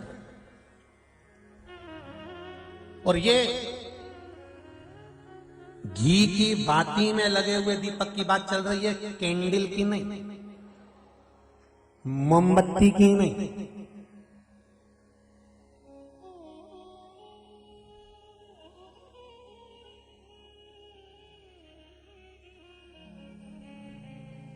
दिए में घी होता है, बाती होती है, भरा हुआ, कैसा होता है? भरा हुआ होता है, और उसमें गहराई होती है। जो दिया जब जलते जलते जलते जलते जलते जलते घी समाप्त हो जाता है, दिया खाली हो जाता है, लोगों को लगता है कि दीप खाली हो गया, पर अग्नि पुराण कहती है कि वो दीप खाली नहीं हुआ है। जिस देवता के नाम से तुमने दिया लगाया था, उस देवता ने तुम्हारे घी को स्वीकार करा, बाती को स्वीकार करा, और जितना घी उस दिए में डाला था, भगवान उस देवता ने उतनी ही झोली दिए के बराबर तुम्हारी खुशियों से भर दिए, जिस देवता का लगाया। दो चीजों में अंतर समझ लेना कि हिंदू धर्म में दिया लगाना क्यों जरूरी होता है, मोमबत्ती नहीं। मोमबत्ती दूसरे धर्म में लगती है, हिंदू धर्म में दिया इसलिए लगाया जाता है कि दिया घी का जलते जलते जलते जलते जब आखिरी में खाली हो जाएगा, तुम्हें लगेगा खाली हो गया, पर जो दिया देवता के सामने रखा है तुम्हें खाली दिख रहा है, पर वो देवता ने तेरी कामना से, तेरी बुद्धि से, तेरे चित्त से जो बात निकली है कि भगवान मुझे क्या चाहिए, वो जलते जलते जब खाली हो जाएगा, तब वो भगवान के आशीर्वाद से जो तूने मांगा है वो वापिस भरा जाएगा। दिए में और मोमबत्ती में ये अंतर है कि मोमबत्ती जलते जलते जलते जलते आखिरी में वहां पे भी ढेर, यही अंतर है। उसके बाद में कुछ भरने के लिए बचा, मैं तो लुढ़कने के लिए बचा, मैं बचा कुछ मोमबत्ती में, कैंडल में कुछ बचा। हिंदू धर्म के अंतर्गत एक एक चीज अगर भगवान के सामने रख रहे हो, एक एक चीज अगर भगवान के सम्मुख में तुमने प्रदान करी है, तो वो जीवन का सुख देने वाली, खाली नहीं।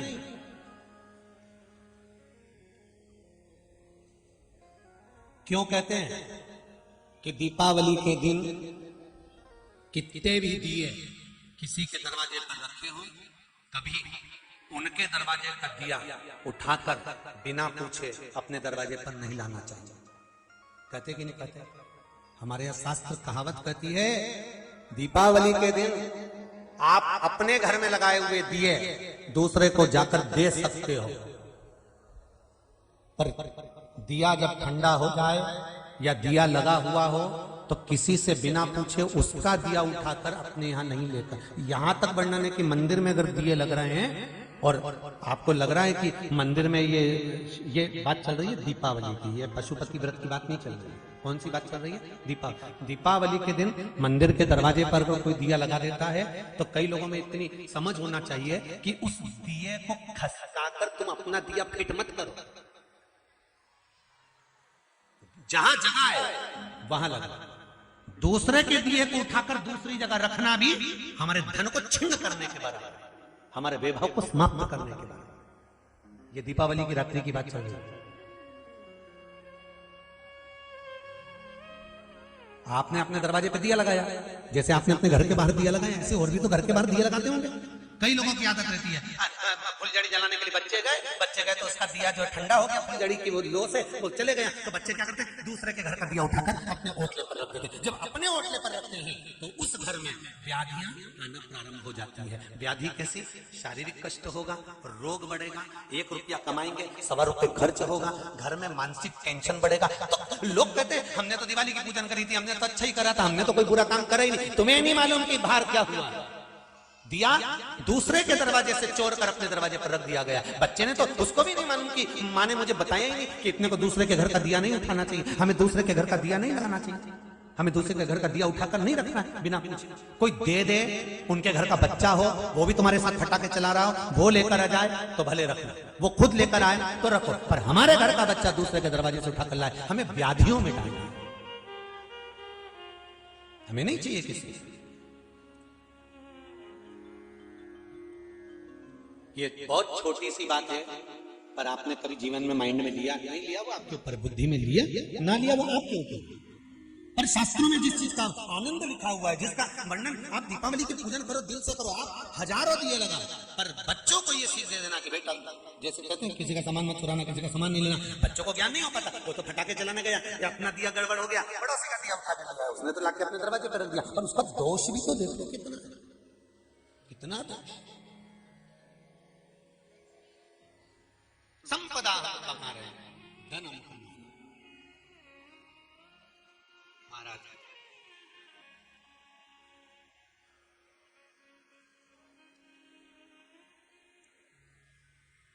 अपनी गलतियों को भी हमको ढूंढना। भगवान कभी किसी का हित नहीं करता, ईश्वर कभी किसी का हित नहीं करता। मेरा भोलेनाथ, मेरा शंकर, मेरा ओघरदानी, मेरा त्रिकालदर्शी, मेरा कैलाशी, मेरा अविनाशी कभी किसी का हित नहीं करे। वो कभी तुमको भूखा नहीं रखेगा, वो कभी तुम्हारा कपड़ा नहीं चुराएगा, वो तो केवल तुम्हारी भक्ति को, भजन को, स्मरण को कम कर देगा। अगर तुम्हारा भी भजन कम हो गया, तुमने भजन करना कम कर दिया, मंत्र जाप कम कर दिया, मंदिर जाना कम कर दिया, तुम्हें टाइम ही नहीं मिल पा रहा, मुझे तो 1 मिनट का समय नहीं मिल पा रहा, मैं तो इतनी व्यस्त हो गई कि कथा ही नहीं सुन पा रही, हाँ, तो समझ लेना कि भगवान कहीं ना कहीं थोड़ा सा विचार कर रहा है। अगर तुम्हारा चित्त लगा हुआ है, स्मरण में लगे हुए, भजन में लगे हुए, मंदिर जा रहे हो, 1 लोटा पानी चढ़ा रहे हो, व्रत कर रहे हो, साधना कर रहे हो, उपास कर रहे हो, नहीं कर रहे हो तो मंत्र ही जप रहे हो, श्री शिवाय नमस्ते, तुम्हारे पाप कर्म कट। दक्ष प्रजापति ने यज्ञ रखा, सबको बुलाया, शिव को नहीं। यज्ञ पूर्ण हुआ नहीं, यज्ञ पूर्ण नहीं। 2 चीजें, एक दीप, मालिक दिया,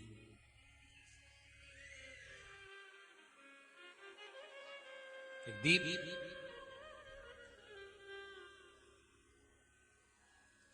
पूजन में होना बहुत जरूरी है।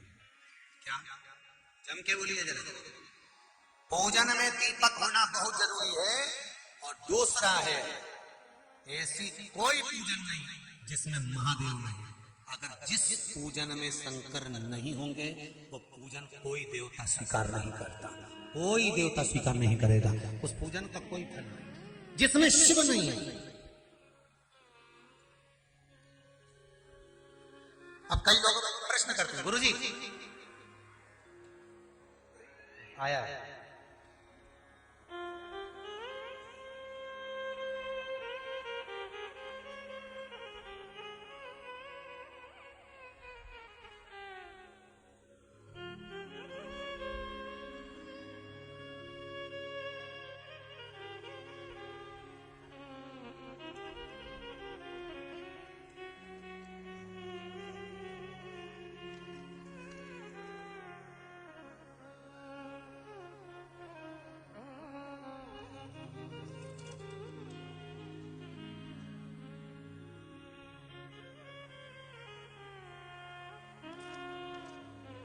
इसमें लिखा है गुरुदेव,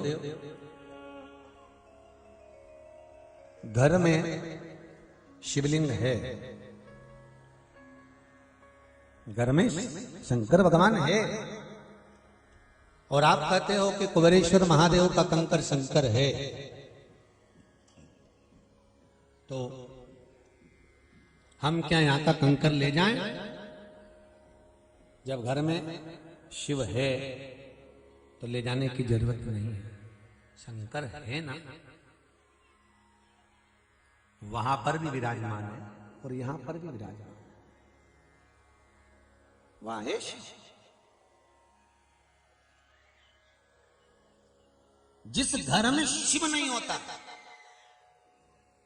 जिसके घर में भगवान शंकर के शिवलिंग नहीं है, जिसके घर में भगवान शंकर का शिवलिंग विराजमान नहीं है, उसके घर में वो कितना भी चाहे अनुष्ठान पर अनुष्ठान कर ले, चाहे जाप पर जाप कर ले, चाहे वो पाठ पर पाठ कर ले, चाहे वो कितना भी संकल्प ले ले, चाहे कितनी भी पूजन कर ले, स्वीकार नहीं। राम के बिना शंकर नहीं, शंकर के बिना राम नहीं, कृष्ण के बिना शंकर नहीं और शंकर के बिना कृष्ण नहीं।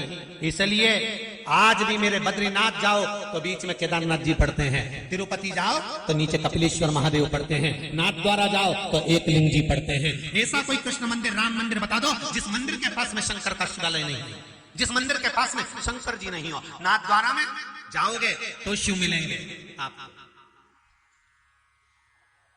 द्वारका जी जाओगे, द्वारका जी के दरवाजे पर प्रवेश करोगे, सबसे पहले शंकर का दर्शन होगा। करे कि नहीं करे? द्वारकाधीश के मंदिर में प्रवेश करो, बड़े गेट के पास में राइट हैंड में नीचे शंकर जी का मंदिर, पहले ही प्रवेश करो। नाथ द्वारा जाओ तो एक लिंग जी, और नाथ द्वारा में जब प्रवेश करो तो मार्केट में बैठे हैं भगवान शंकर का शिवलिंग, जो भगवान शंकर स्वयं श्री जी बाबा जतिपुरा से जा रहे थे ब्रजवासियों के साथ में, रेलगाड़ी में, छकड़े में, उस घास की गाड़ी में जा रहे थे, शंकर जी मसाल लेकर चल रहे थे, स्वयं शिव। आज भी शिव वहां पर विराजमान मंदिर में। तिरुपति के मेरे बालाजी के मंदिर में जब वेंकटलाल तपस्या करने बैठे तो उन्होंने शंकर जी से पूछा, मैं यहाँ तप करने बैठ रहा हूँ, मेरी रक्षा कौन करेगा? शंकर भगवान ने कहा मैं करूंगा, कपिलेश्वर के रूप में विराजमान हो। बद्रीनाथ जाओ तो वहां केदारनाथ जी में बैठा है। ऐसी कोई राम और कृष्ण की भूमि बता दो, ऐसा कोई स्थान बता दो जहां शंकर नहीं, जिस भूमि पर शिव नहीं है। पर लोगों ने, फिर कहूंगा जो कल कहा था, सनातन हिंदू धर्म के लिए, सनातन हिंदू धर्म में केवल एक हिंदू धर्म के अंतर्गत देव अधिदेव महादेव का वर्णन हमारा शास्त्र करता आया है कि वो थे, हैं और रहेंगे, बाकी के सब तो आते जाते क्रम बना रहता है। और शिव है, शंकर मेरे राम के बिना नहीं रहते, राम शंकर के बिना नहीं रहते, कृष्ण शिव के बिना नहीं रहते, शिव कृष्ण के बिना नहीं रहते, एक क्षण नहीं रह सकते। राम जी का अवतार हुआ, प्रागट्य हुआ, सबसे पहले दर्शन करने कौन गया था? बोलते जाओ जाओ, कौन गए? भगवान शंकर। और जब भगवान कृष्ण का प्रागट्य हुआ, श्री कृष्ण के दर्शन करने चले सदाशिव गोकुल, अली गली में शोर मचावे चले सदाशिव। अब देखो, सबसे पहले प्रागट्य हुआ, प्रथम वैष्णव है शंकर। मेरे राम जी की कथा में तुलसीदास जी ने लिख दिया, जो शिव की आराधना नहीं करता, शंकर को नहीं भजता, उसको राम कभी जिंदगी में नहीं मिल सकते। भागवत जी में वर्णन आता है, वेद व्यास जी लिखते हैं, भागवत के शुरुआत में जो शंकर की कथा आती है उसमें वर्णन करते हैं कि शिव आराधना मूल है, तब कृष्ण की प्राप्ति होती है। मिल नहीं सकता। पर दुनिया के लोगों ने ना जाने किसके कहने पे शंकर जी के जितने शिवलिंग घर में रखे थे सब के निकाल के पीपल का पेड़ के नीचे धर दिया।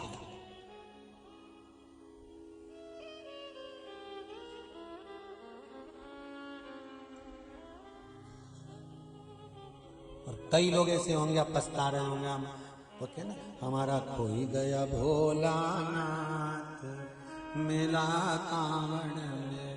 अब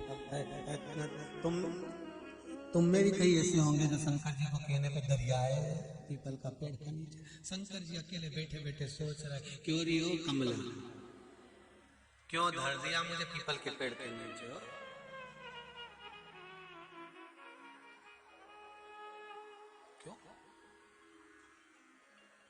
कहीं की कमला बैठी हो तो बुरा मत मान। क्यों क्यों लड़ी आई पीपल के पेड़ के नीचे? किस लिए? देव अधिदेव महादेव सर्वस्व सर्वस्व।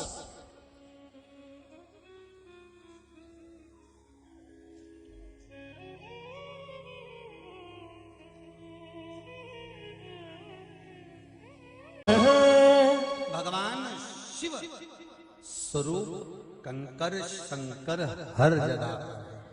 दो चीजें घर में होना पूजन में जरूरी है। एक पूजन करते समय दिया हो, दूसरा मेरे शिव शंकर का स्वरूप शिवलिंग। और शिवलिंग बड़ा नहीं चाहिए, छोटा सा। महाराज घर में जो मूर्ति होती है ना, बस इस अंगुष्ठ से बड़ी नहीं होना। भूमि पर अपना हाथ रखकर देख लो, इससे बड़ा स्वरूप घर के अंदर नहीं होना। और ये जरूरी नहीं अगर आपका इससे बड़ा स्वरूप घर के अंदर है तो ये नहीं कि तुम उसको निकाल दो बाहर, रखो, सेवा करो, पूजन करो।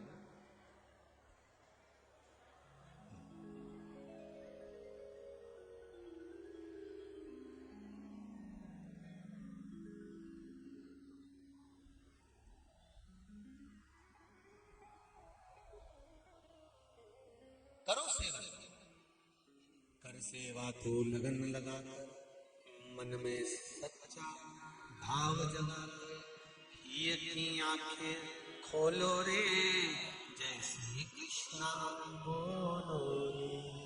महाराज करो।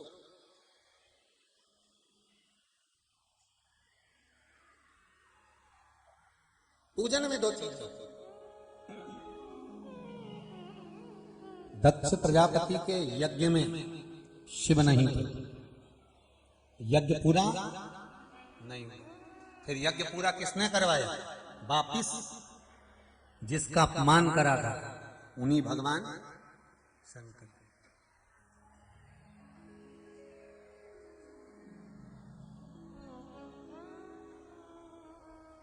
अखबारों में पढ़ने को मिलता है, आपने भी पढ़ा होगा, उस क्षेत्र में कुपोषण ज्यादा है, इस क्षेत्र में कुपोषण ज्यादा। कुपोषण का मतलब समझते हो ना? आहार से शरीर विहीन। हमारा तो सरकारों से निवेदन है कि भारत की भूमि पे जितने भी प्रदेश हैं और प्रदेश की जितनी सरकार है, उन सारी सरकारों से निवेदन है, कहीं कुपोषण केवल आहार में ही नहीं होता, कुपोषण संस्कार में भी होता। आहार की जांच कराओ तो संस्कारों की जांच कराओ कि इसमें कितना कुपोषण है। बिना संस्कार का पढ़ तो गया, लिख तो गया, खूब डिग्रियां प्राप्त कर ली, पर माता पिता का आदर ना करे, सम्मान ना करे, दो रोटी प्रेम से खिला ना सके, अपशब्द बोल रहा है, ताना दे रहा है, तो ये भी कुपोषण से कम है क्या? कहीं आहार का कुपोषण होता है तो कहीं संस्कारों का कुपोषण।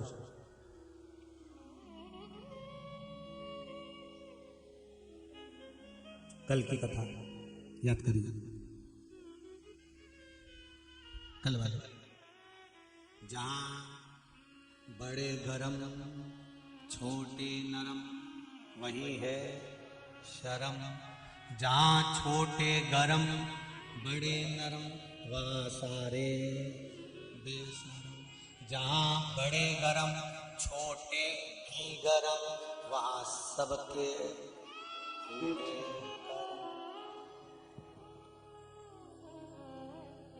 समझ जाओ रे,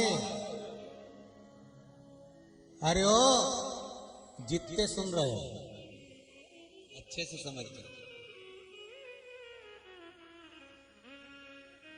हमें थोड़ा सा सुधरना है, हमें थोड़ा सुधरना है।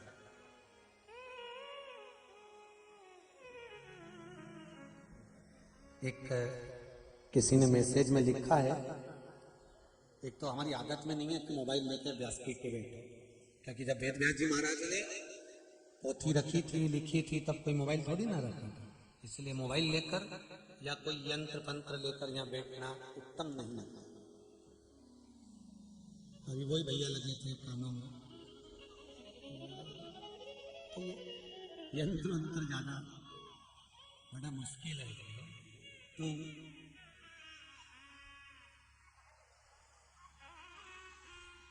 मैसेज में लिखा था किसी ने कि भाई भजन कीर्तन स्मरण नाम जाप जो मनुष्य करता है उस मनुष्य के खाते में पुण्य अगर मान लो सारे छिन्न हो जाए चले जाए तो फिर उसके खाते में जो उसने भजन किया होता है स्मरण किया होता है उसका पुण्य थोड़ा सा रहता है कि नहीं रहता। पहले भी कथा में कहा 10 दिन पहले क्या खाया आपको नहीं मालूम, 15 दिन पहले क्या खाया आपको ज्ञात नहीं, पर 10-15 दिन पहले जो खाया वो शरीर में रक्त बन गया और वो रक्त आज भी तुम्हारे शरीर में है। कथा सुनी, पूजन करी, अर्चना करी, 1 लोटा पानी चढ़ाया शिव जी को, वो तुम्हारे खाते में आ गया। शंकर के द्वार पर किया गया दान, पुण्य, भजन, स्मरण, संकीर्तन कभी छिन्न नहीं, वो बढ़ता है।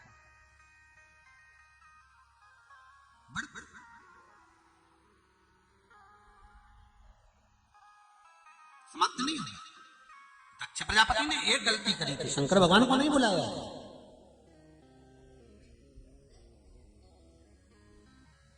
अकाल मृत्यु वो मरे जो काम करे चंडाल का, काल उसका क्या बिगाड़े जो भक्त हो महान।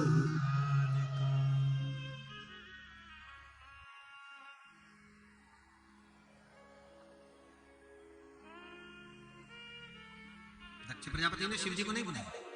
गति क्या हुई?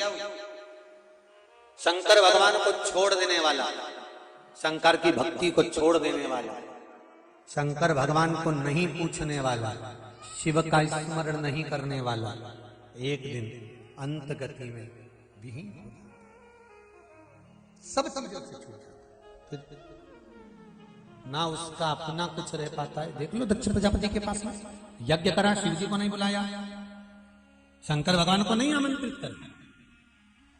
शिवगण, शिव महापुराण की कथा इससे पहले बातचीत है, उसमें वर्णन किया था, आप लोगों ने स्मरण करा होगा। शिवगण शिव महापुराण की कथा में कहा था शंकर भगवान की निंदा करने वाला, शंकर भगवान की निंदा सुनने वाला, शिव भक्त की निंदा करने वाला, शिव भक्त की निंदा सुनने वाला, मंदिर जाने वाले एक संत, साधु, सन्यासी, तपस्वी, ब्राह्मण, संत आदि की निंदा करने वाला, निंदा सुनने वाला महापापियों की गिनती में आ जाता, जिसका पाप कभी छिन्न नहीं होता, वो रहता ही पाप, ना जाने वो कितने जन्म ले लेगा तो उसका पाप उसके पास में रहेगा।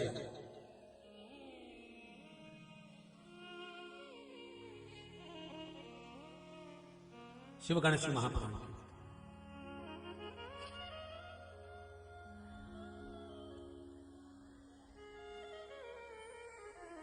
करो, जिंदगी जीना बहुत अलमस्त होकर जियो, बहुत आनंद के साथ। गुल्लक जैसी जिंदगी मत जीना। पहले इतनी बड़ी मट्टी की गुल्लक होती थी, तुम्हारे घर में भी होगी, बच्चों की पहले मट्टी की चलती थी, डब्बा डब्बी की चलती हो, तो उसमें लोग पैसा जमा करते जाते। गुल्लक को लगता है कि मैं करोड़पति हूँ, मेरे पास कितना धन। गुल्लक जोड़े गई। एक दिन गुल्लक को जो उठा के पटकाना, ताला तोड़ा, पैसा निकाल लिया, पैसा दूसरा ले लिया, गुल्लक पड़ी रह गई। बस मनुष्य और गुल्लक एक बराबर के हैं, जोड़ा बैंक में और घर में बैंक में, गुल्लक जैसा जोटा, एक दिन गुल्लक फूट गई, वो पड़ी और पैसा गया। तो अपन में और गुल्लक में अंतर क्या है? गुल्लक को लगता है सारा पैसा मेरा है, उसी तरह आपको लगता है कि तुम अपने लिए कमा रहे हो। इस चक्कर में मत रहना रे भेरू। और जितनी जगदम्बा बैठी, चाहे चंद्र घंटा हो, चाहे कुष्मांडा हो, चाहे स्कंदा हो, सावधानी से सुन लेना, गुल्लक की तरह है अपन, केवल जोड़ रहे और जोड़ के आखिरी में एक दिन गुल्लक फूट गई, पड़ी है, बेकार, गुल्लक फूटने के बाद किसी काम की नहीं रहे, वो मिट्टी के गुल्लक कहाँ पटके लोग ले जाके बाहर, अपने मरने के बाद किस काम का, ले जा पटकिया धरिया। अब गुल्लक का माल तो सबने रख लिया, दादाजी के गले में चेन पड़ी है, निकाल लो जल्दी से, जल्दी निकालो। इतने में पति, एक रुद्राक्ष भी है गले में, निकाल लो क्या। पत्नी बोली वो तो सियोर वाला महाराज ने दिया होगा, 1 रुपया पे जा दो।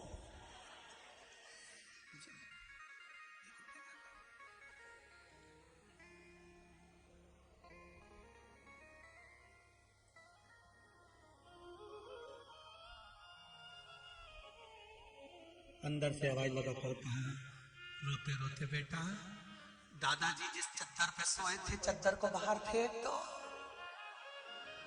दादाजी जिस कपड़े को पहने थे उसको भी फेंक दो। अंदर से छोरा बोला, मम्मी चेन जो दादाजी पहने थे, मम्मी बोली अंदर तिजोरी में रखिया। वावारी दुनिया मतलब की दुनिया में किसी का कोई नहीं। उसके बाद भी गुल्लक की तरह भरे गए भरे गए भरे गए, और एक दिन गुल्लक फूट गए। इसीलिए कहते हैं गुल्लक फोड़ने की जगह गुल्लक भरने की जगह गुल्लक भरो मना नहीं है, और गुल्लक में डालने से पहले 100 रुपया में से 1 रुपया निकालो और कहीं सत्कर्म में, धर्म में, पुण्य में, आनंद में लगा दो, तो अंतिम समय सवर जाए हमारा, अंतिम सुधर जाए। भरो गुल्लक, मना नहीं है, भरोगे और मरोगे वो तो बराबर की बात है ना, भरना।